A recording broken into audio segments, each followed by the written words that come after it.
pagi untuk kita semua. Salve, salam, salam sehat dan luar biasa untuk kita semua. Amin. Selamat siang, Bapak Ibu guru hebat. Selamat siang. Pertama-tama, saya mengucapkan syukur dan terima kasih kepada yang terhormat Bapak Kepala Sekolah, kepada yang terhormat Bapak Ibu Guru, dan yang saya kasihi siswa-siswi SNPN serta Perangkang Kalau. Hari ini saya berdiri di sini karena untuk melengkapi aksi nyata di modul 1.4. Di sini saya membahas materi tentang budaya positif. Dan sebelum saya memaparkan materi ini, saya minta satu orang teman kita untuk memimpin kita dalam doa. Waktu dan kesempatan saya persilakan kepada Ibu Edith.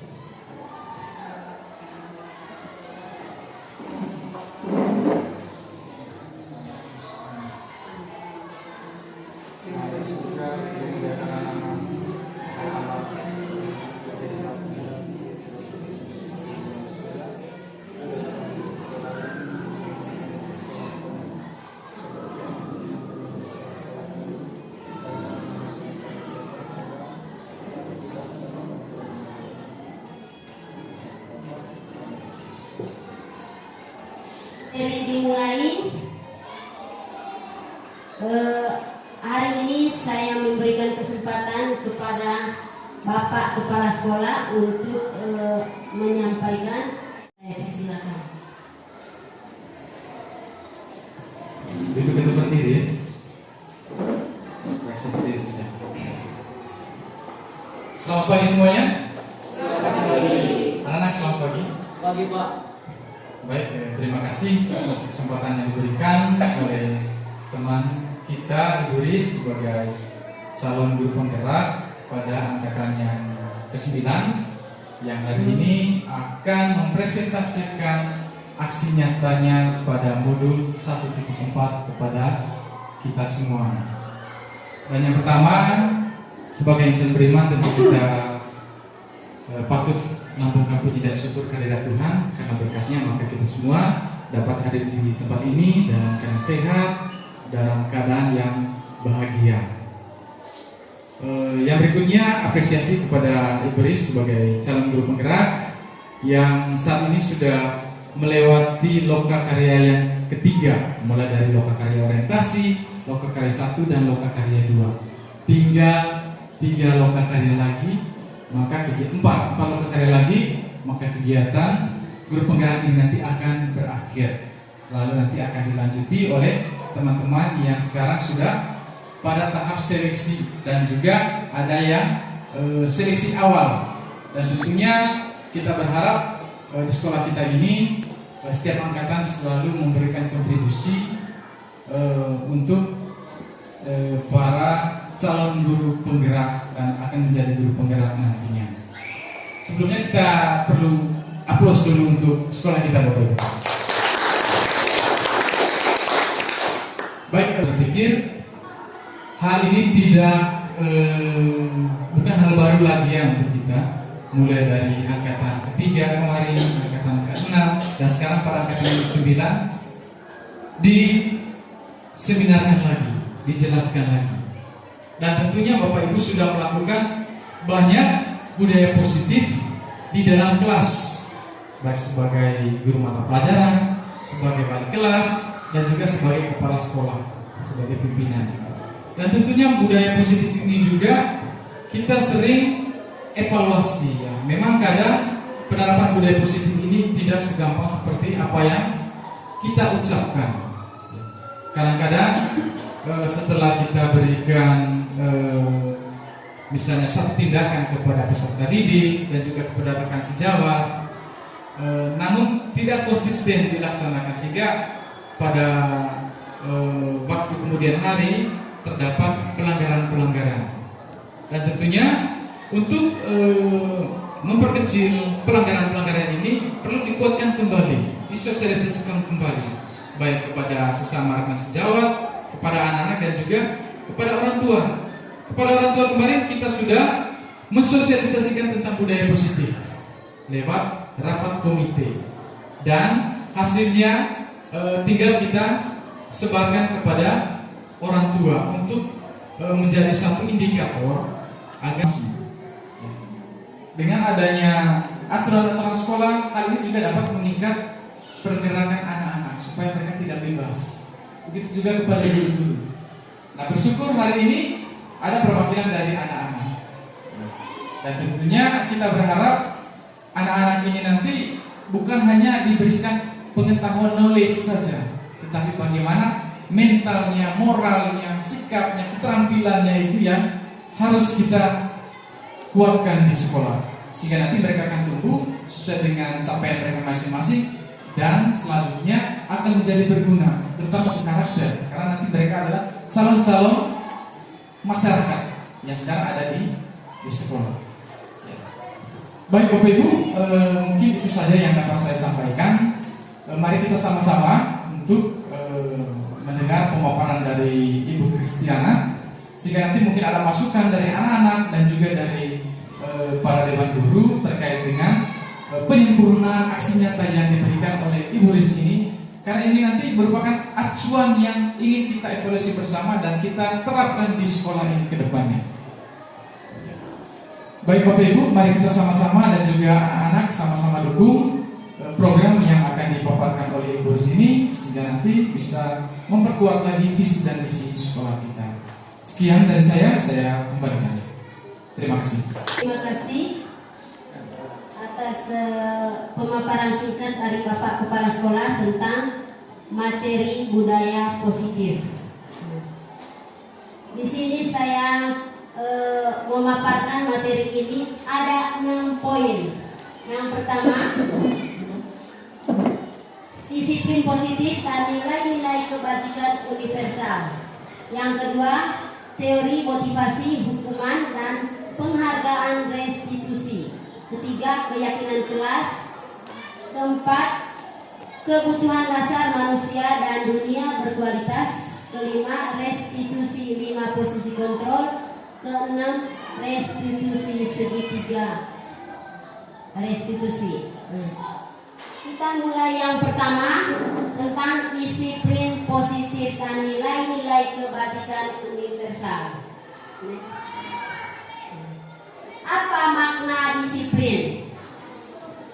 Di sini baik disiplin waktu, terus disiplin tentang peraturan-peraturan yang ada di sekolah. Terus yang kedua, makna asal dari kata ini berkonotasi dengan disiplin diri dari murid-murid. Yang ketiga, disiplin diri membuat orang menggali potensi menuju sebuah tujuan apa yang dihargai. Terus yang ketiga, namun dalam budaya kita, makna kata disiplin telah berubah menjadi sesuatu yang dilakukan seseorang. Kepatuhan, kecenderungan umum adalah menghubungkan kata disiplin dengan ketidaknyamanan, bukan dengan apa yang kita hargai atau pencapaian suatu tujuan mulia. Berarti disiplin diri di sini kita belajar dari diri kita sendiri. Jangan mengontrol atau jangan mengontrol orang lain, tapi kita harus mengkoreksi diri kita sendiri supaya apa yang kita lakukan dapat memberikan contoh terhadap orang lain atau siswa yang ada di sekolah. Lanjut. Terus yang kedua, teori motivasi hukuman dan penghargaan restitusi. Teori motivasi perilaku manusia. Di sini ada beberapa perilaku manusia. Yang pertama itu motivasi eksternal. Motivasi ada 2, yaitu eksternal dan internal. Yaitu eksternal untuk menghindari ketidaknyamanan atau hukuman. Terus yang kedua untuk mendapatkan imbalan dari orang lain.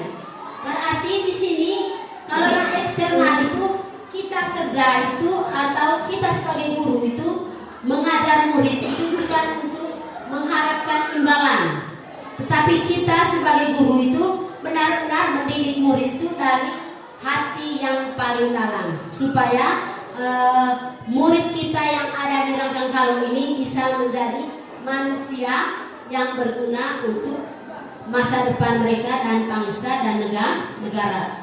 Terus yang kedua, untuk menghargai diri sendiri itu motivasi internal. Berarti itu ditanam dari diri kita sendiri, baik kita sebagai guru maupun sebagai murid.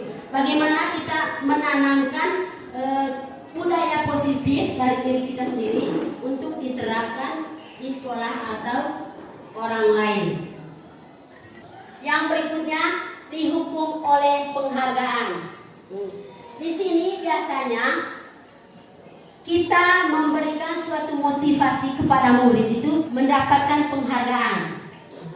Bukan berarti kita keberhasilan siswa itu kita harus memberikan penghargaan, tetapi dengan memberikan apresiasi atau dukungan untuk memindah mental mereka, itu sebuah penghargaan untuk siswa. Lanjut.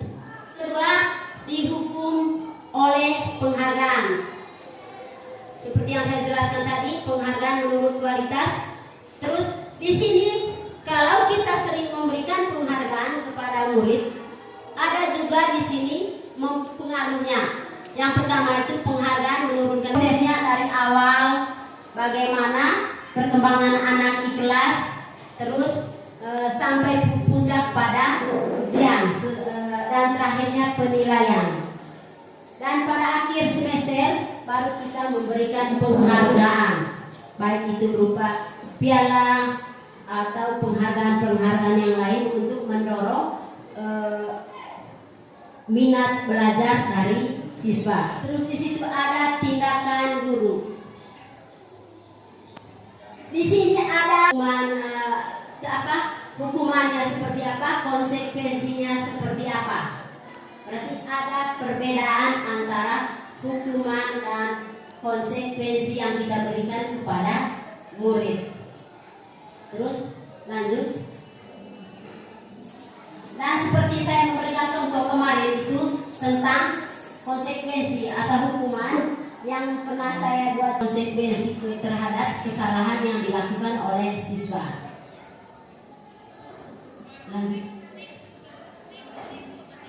Itu ada perbedaan antara hukuman dan konsekuensi. Seperti yang pertama di situ hukuman, sesuatu yang meyakinkan harus terjadi, sedangkan konsekuensi sesuatu harus terjadi. Berarti ada perbedaan antara hukuman dan konsekuensi. Terus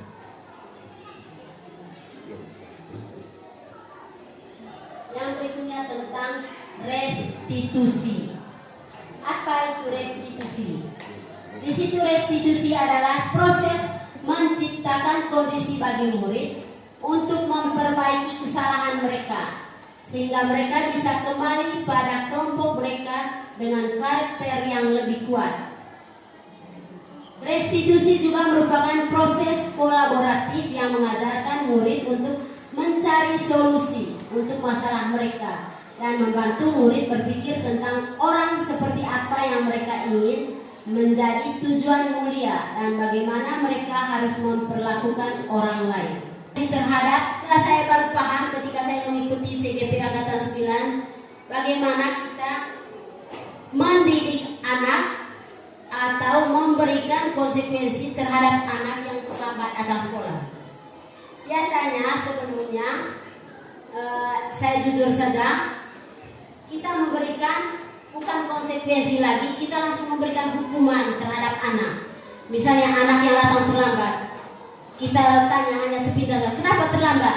Anak-anak bilang, saya terlambat bangun. Langsung kita pukul, ambil kayu pukul. Tapi sekarang bukan begitu lagi untuk mendidik anak. Bagaimana kita mendidik anak yang baik? Berarti kita tanya dulu anaknya, kenapa terlambat, apa alasan, apa penyebab. Terus kita terakhirnya memberikan solusi. supaya tidak terlambat lagi. Berarti begini caranya. Berarti misalnya kalau alasan terlambat bangun, berarti buat alarm. Jam 5 pagi buat alarm supaya tidak ada lagi terlambat bangun untuk ke sekolah. Terus di situ ada 9 ciri-ciri restitusi. Tadi yang pertama tadi bukan untuk menembus kesalahan, namun untuk belajar dari kesalahan. Yang kedua, memperbaiki hubungan. Berarti bagaimana kita cara memperbaiki hubungan kita dengan siswa. Berarti kita sering berkolaborasi, baik itu dengan teman sejawat maupun dengan siswa. Berarti membangun komunikasi ini untuk memperbaiki hubungan kita antara guru dan siswa. Terus yang ketiga, tawaran bukan paksaan. Berarti membuat sebuah tawaran bukan paksaan. Terus yang keempat, restitusi menuntut untuk melihat ke dalam diri. Berarti kita harus bisa memberikan sebuah solusi kepada anak, bahwa harus melihat kepada diri sendiri, jangan melihat orang lain. Terus mencari kebutuhan dasar yang mendasari tindakan. Terus restitusi diri adalah cara yang paling baik. Yang ketujuh, restitusi fokus pada karakter bukan tindakan. Yang kedelapan, restitusi fokus pada solusi. Dan yang kesembilan, restitusi mengembalikan murid yang berbuat salah pada kelompoknya. Berarti itu tadi harus bukan memberikan hukuman lagi, harus memberikan konsekuensi terhadap siswa yang langgar peraturan. Lanjut, eksplorasi konsep, yaitu tentang keyakinan kelas.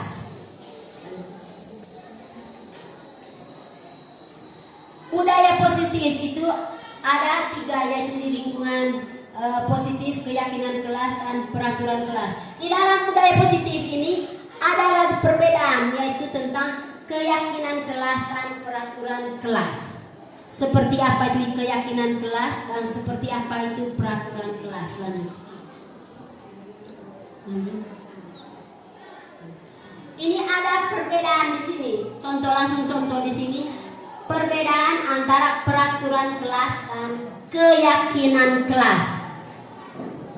Siswa, misalnya ketika sudah mengambil buku di perpustakaan, bagaimana tanggung jawab siswa untuk mengembalikan buku tersebut ke tempat di mana buku itu disimpan. Terus yang kedua, dilarang mengganggu orang lain. Keyakinan kelas itu berarti saling menghormati orang lain. Terus hadir di sekolah 15 menit sebelum pembelajaran dimulai. Berarti di situ menghormati orang lain dan berkomitmen. Berarti kita harus ciptakan budaya bagaimana kita berkomitmen tentang peraturan-peraturan yang ada di sekolah. Terus dilarang melakukan kekerasan. Berarti yang keyakinannya itu keselamatan, menghormati orang lain. Terus dilarang menggunakan narkoba, berarti itu berhubungan dengan kesehatan. Bergantian atau menunggu giliran, berarti saling menghormati orang lain dan sabar. Gunakan masker, berarti di situ untuk kesehatan dan keselamatan. Jangan berlari di kelas atau koridor, berarti itu tentang keselamatan. Berarti itu ada perbedaan antara peraturan dan keyakinan kelas. Lanjut. Konsep, yaitu kebutuhan dasar manusia dan dunia berkualitas. Kebutuhan dasar manusia di situ ada bertahan hidup. Bertahan hidupnya ada 4. Yang pertama itu kasih sayang dan rasa diterima. Terus penguasaan, kesenangan, kebebasan. Berarti di sini kita kebutuhan dasar manusia ini. Kita juga mulai dari rumah, dari keluarga kita. Kita terapkan kebutuhan dasar manusia ini. Berarti kita memberikan kasih sayang terhadap sesama yang ada di sekolah, di rumah atau di lingkungan keluarga, sehingga kita terbawa ke lingkungan sekolah. Terus penguasaan, terus memberikan kebebasan. Berarti kita juga memberikan kebebasan terhadap siswa sesuai dengan minat dan bakat siswa, misalnya di kegiatan ekstrakurikuler. Berarti kita memilih siswa atau memilah siswa sesuai dengan minat dan bakatnya. Misalnya ada yang bakatnya menari, menyanyi, terus bermain musik, berarti itu sesuai dengan minat dan bakat siswa. Berarti kita memberikan kebebasan terhadap siswa, terus kesenangan lanjut. Yaitu 5 posisi kontrol. Di sini ada 5 posisi kontrol kita sebagai manusia. Yang pertama itu penghukum, pembuat rasa bersalah, teman, pemantau, dan manajer. Yang kita mungkin di sekolah yang sering kita lakukan ini, yang 4 poin ini, yaitu penghukum, pembuat rasa bersalah, teman, dan pemantau. Tetapi ketika saya belajar di CGP angkatan 9 ini, saya lebih memilih manajer untuk mendidik siswa yang ada di sekolah. Karena di sini berdasarkan perbedaannya itu, di dalam manajer ini mengajukan pertanyaan-pertanyaan. Berarti kita memberikan kebebasan atau keleluasaan terhadap konsekuensi. Berarti kita tanya dulu alasan apa, kenapa. Berarti sehingga yang saya milih di sini adalah manajer. Berarti apa yang kita yakin, apa yang bisa kita kerjakan untuk memperbaiki masalah siswa. Berarti di sini kita menuntut untuk selalu bagaimana kita mendidik siswa sehingga siswa kita yang ada di sekolah menjadi manusia yang berguna untuk masa depan mereka, bukan menghukum. Terus lanjut. Di sini ada pertanyaannya. Siapa yang mengatakan? Berarti di sini misalnya yang satu, saya kecewa sekali dengan kamu. Berarti pembuat di sini di posisi kontrol ini dia pembuat orang merasa bersalah. Terus yang kedua, kamu tidak pernah benar melakukannya. Berarti ini memberikan hukuman. Memaafkan siswa berarti berdasarkan pemantauan yang kita lakukan di dalam kelas. Terus yang kelima, bagaimana kamu bisa menyelesaikan masalah ini? Berarti ini manajer. Berarti yang keenam tadi sama dengan yang kedua. Manajer ini bagaimana kamu bisa menyelesaikan masalah ini? Berarti di solusi. Berarti kalau ada masalah pasti ada solusinya. Berarti itu 5 posisi kontrol. Lanjut. Terus yang terakhir, di segitiga restitusi ini ada 3 poin di situ. Yang pertama itu validasi kebutuhan. Terus yang kedua, menanyakan keyakinan. Terus yang ketiga, menstabilkan identitas. Di situ ada pemaparannya. Lanjut. Misalnya di sini, yang pertama itu menstabilkan identitas. Seperti video yang saya sudah buat kemarin dengan siswa itu, berarti guru selalu bertanya, itu masuk ke manajer. Kalau misalnya di 5 posisi kontrol itu, ini masuk ke manajer. Berarti yang pertama itu berbuat salah itu hal yang manusiawi. Berarti kita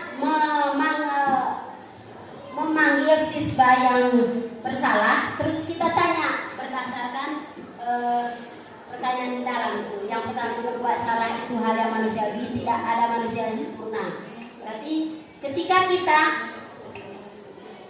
menstabilkan identitas itu terhadap siswa, dengan sendirinya siswa yakin dan percaya dia bisa memperbaiki dirinya. Yang sekolah kita berarti menanya keyakinan terhadap siswa.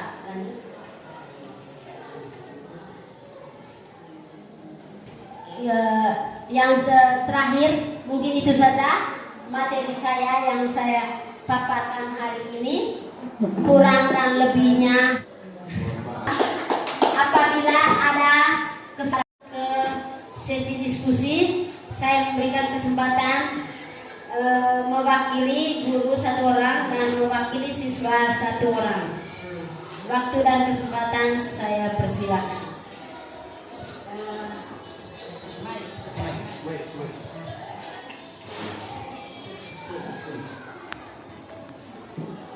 Ya, terima kasih atas kesempatan yang diberikan oleh Ibu Riz, calon guru penggerak angkatan 9. Yang saya tanya, karena pengalaman selama ini Bu, begitu saya memberikan hukuman bukan fisik ya Bu ya, seperti yang dipaparkan oleh Ibu Riz tadi, memberikan solusi pada akhirnya dan kasih tahu seperti yang Ibu Riz katakan bahwa tidak diusahakan untuk alarm jam HP-nya ya Bu ya. Tapi kadang anak-anak tidak pada saat itu dia mengatakan iya Ibu, tapi besoknya ulang lagi. Nah, kira-kira bagaimana cara mengatasi anak seperti ini? Terima kasih. Sekian saya kembalikan. Ibu Edith, di sini tadi ketika melihat siswa yang selama ini orang yang sama terus mendapat hukuman atau konsekuensi tadi, misalnya terhadap anak, sebelum kita memberikan sebuah solusi, berarti kita memberikan pertanyaan, dan pada akhirnya di sini tadi anak-anak sampai berulang-ulang kali melakukan hal yang sama. Tapi di sini dari saya coba kita melakukan pendekatan secara individu terhadap anak tersebut. Terus yang kedua, kita membangun sebuah komunikasi terhadap baik itu teman-teman sejawat di sekolah maupun orang tuanya di rumah. Berarti kita di sini mungkin kita untuk kerjasama yang baik antara kita sebagai guru dan orang tua. Selain kita tanya terhadap anak yang bermasalah, kita tanya juga orang tuanya. Apakah anak ini di rumah sering bangun terlambat atau tidak? Tanya kita, berarti orang tua juga terlibat. Mungkin itu solusinya dari saya. Tanyakan bagaimana cara kita sebagai guru untuk mendekatkan diri dengan orang tua berkaitan dengan masalah keterlambatan yang sering dilakukan oleh siswa. Tolong dijelaskan ini supaya kami juga pahami ke depannya bagaimana caranya. Terima kasih. Waktu pertama kali mengikuti CGP ini di wawancara. Di wawancara ada pertanyaan bagaimana cara kita pendekatan kita terhadap orang tua untuk mengatasi sebuah masalah yang dilakukan oleh siswa di sekolah. Berarti di sini kita memanggil orang tua berupa penguatan terhadap siswa tersebut. Misalnya ketika kita sudah menyampaikan, kita memberikan arahan terhadap siswa bahwa perbuatan atau tingkah laku atau masalah yang dihadapi itu tidak boleh diulangi lagi, karena masalah tersebut atau kesalahan tersebut itu sangat fatal untuk dirinya sendiri. Berarti itu solusinya, kita memberikan sebuah arahan secara bersama baik dari kita sebagai guru maupun orang tua murid. Mungkin itu saja jawaban singkat dari saya. Mungkin ada teman-teman atau bapak kepala sekolah untuk memberikan jawaban. Nah, kita lihat di sini Bapak Ibu, di bagian menstabilkan identitas. Nah, dari persoalan yang pertama tadi, itu misalkan anak terlambat. Jadi kita sebagai guru, ini pertanyaan kita untuk anak. Jadi terlambat itu manusiawi. Jadi bapak dulu atau ibu dulu pernah terlambat seperti kalian. Nah, lalu kita pasti bisa menyelesaikan masalah ini supaya anak-anak tidak terlambat terus. Bapak Ibu tidak tertarik untuk mencari tahu siapa yang benar, siapa yang salah. Bapak Ibu lebih tertarik untuk menyelesaikan masalah. Kalau kamu menyalahkan dirimu sendiri terus-menerus, apakah kamu bersikap baik pada diri itu sebagai tulang punggung? Mungkin sebelum ke sekolah, anak-anak itu dia mencari makanan ternak dulu atau memasak dulu untuk adiknya. Mungkin orang tuanya sakit. Nah, itu harus kita tanya baik-baik. Nah, di sini kita sangat mengharapkan kejujuran dari seorang anak. Lalu misalnya keesokan lagi, misalnya dia terlambat, kita panggil lagi. Untuk hari pertama kita tanya validasi kebutuhan. Kamu bisa saja kan melakukan hal yang lebih buruk, tapi kamu tidak melakukannya. Kemudian kamu pasti punya alasan mengapa melakukannya. Kamu pasti punya alasan mengapa sampai kamu terlambat. Apa yang penting bagi kamu? Kemudian kita lihat, kamu boleh tetap berusaha menjaga sikap itu, tetapi tambahkan sikap yang lain yang baru. Misalnya, pagi tadi itu dia membantu orang tua. Mungkin bisa membantu orang tua itu dia tetap lakukan, tetapi terlambatnya jangan. Nah, bagaimana supaya tidak terlambat? Mungkin bisa mengatur lebih baik waktunya. Dan di sini kita mengcoaching siswa. Kita tanya valid mulai dari identitas, validasi kebutuhan dan lain sebagainya. Jangan sampai anak-anak ini memiliki latar belakang yang tidak sama seperti anak-anak yang lain. Nah, kebutuhan anak ini kita harus telusuri.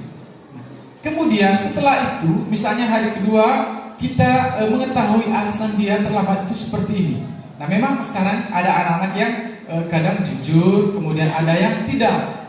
Nah, sampai seperti yang Ibu Riz katakan tadi, kita apabila berulang-ulang kali kita panggil orang tuanya.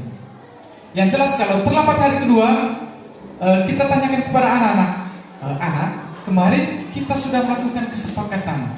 Nah, hari pertama kita langsung kasih kesepakatan untuk mereka. Bagaimana kalau terlambat lagi? Apa sanksi yang akan diberikan oleh Bapak Ibu? Kesepakatan kelas kita kemarin apa? Tidak boleh terlambat. Kita sudah sepakati bersama. Nah, di sini memang kita membuat anak itu rasa seperti merasa bersalah, ya. Karena nanti tetap kita akan mengarahkan anak tersebut supaya kebutuhannya itu tercapai sehingga dia tidak merasa bersalah bahwa ada keyakinan kelas yang dibangun secara bersama-sama. Dan dari situ anak akan merasa bertanggung jawab. Oh iya, kami kemarin buat kesepakatan di kelas. Oh iya, jadi saya telah melanggar kesepakatan yang dibuat oleh saya sendiri. Ya, bagaimana caranya? Di sini kita bangun validasi kebutuhannya. Lalu yang terakhir menanyakan keyakinan. Apa nilai-nilai yang kita percaya di kelas? Ya, seperti yang saya katakan tadi. Karena di kelas kita sudah membuat nilai-nilai tentang keyakinan kelas atau kesepakatan kelas. Bapak Ibu, bagaimana cara supaya disiplin positif ini benar-benar kita terapkan? Dan kita ikut langkah-langkah yang sudah dipaparkan oleh Ibu Riz ini. Saya yakin apabila kita pelajari bersama langkah-langkah ini tadi atau materi-materi yang ada, pasti disiplin positif itu benar-benar kita terapkan di sekolah. Lebih khusus untuk peserta didik dan kita sendiri. Sehingga sekarang kita diharapkan untuk menggali potensi anak-anak, mengetahui kebutuhan anak-anak berdasarkan dengan potensinya masing-masing. Karena kita yakin dan percaya anak adalah unik. Dan kita mengakui teori tabula rasa bahwa mereka bukanlah lembar kertas putih kosong, tetapi mereka adalah lembar kertas putih yang ada garis samar-samarnya. Nah, tugas kita sebagai guru adalah menebalkan garis itu, menebalkan potensi semangat sekolah itu yang kita tuntut dorong mereka.